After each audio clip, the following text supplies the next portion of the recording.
Founded by John R. Thompson in 1891, the cafeteria was part of a chain catering to office workers, with fare such as frankfurters, corned beef, and rye bread from the company's bakery. At its peak, 30 years earlier, just after World War I, the enterprise boasted more than 100 restaurants in cities from Chicago, the company's base. The founder had grown up on an Illinois farm, to New York.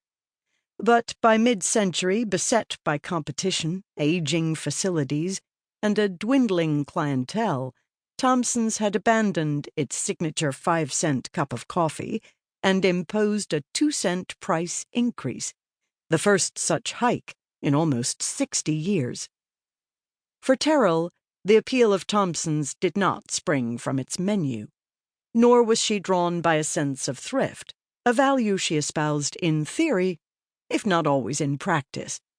Rather, she was drawn by the chain's seating policy. From an office just down the block, 2 district lawyers, David Rain and Joseph Forer, had agreed to represent her without charge as she defied Thompson's practice of refusing service to blacks.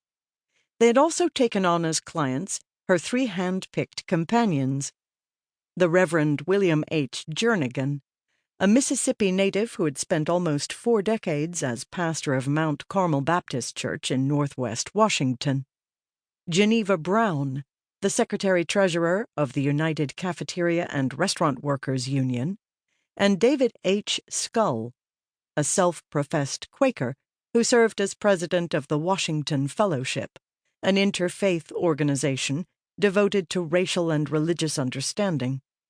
The Washington Fellowship letterhead listed Mrs. William O. Douglas, the Supreme Court Justice's wife, as a sponsor.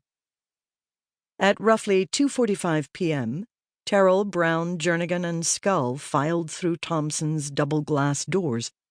Inside, wedged into an L-shaped space with plain walls, tiered glass shelves rose above a railing. One at a time, customers nudged their trays along the rail, with selections showcased from waist-high to eye-level. Beyond the cafeteria line in a window-filled area, diners sat at cloth-covered tables. Jernigan, an octogenarian who stood about 5 feet tall, went first, taking a tray and cutlery. From one of the tiers, he selected a piece of cake. Brown, a thin African-American woman, followed Jernigan, placing silverware and a napkin on her tray and choosing a salad. Terrell fell in place after Brown. With her high cheekbones and white hair, Terrell radiated propriety and elegance, carrying herself like a dance teacher. At the end of the queue, Scull, the only white member of the group, spotted a waitress behind the counter beckoning to someone in the corner. As Scull watched, a man clad in a white uniform came forward and stood in front of Jernigan, ahead of him in line, and introduced himself as the manager.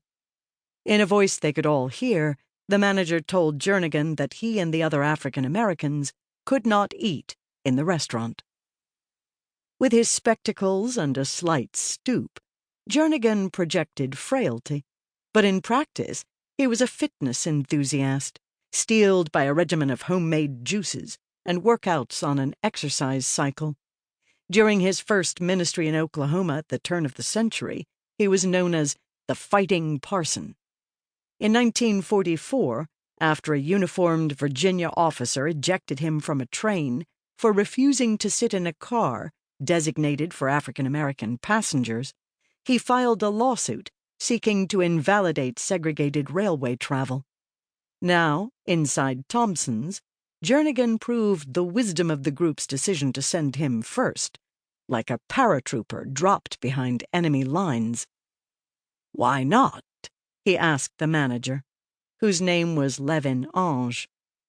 "Because we don't serve colored people here," Ange replied, adding that to do so would violate the laws of the District of Columbia and public policy. "The company is refusing to serve me, merely because my face is black?" Jernigan asked. "That was the reason," Ange told him. He added that he had nothing against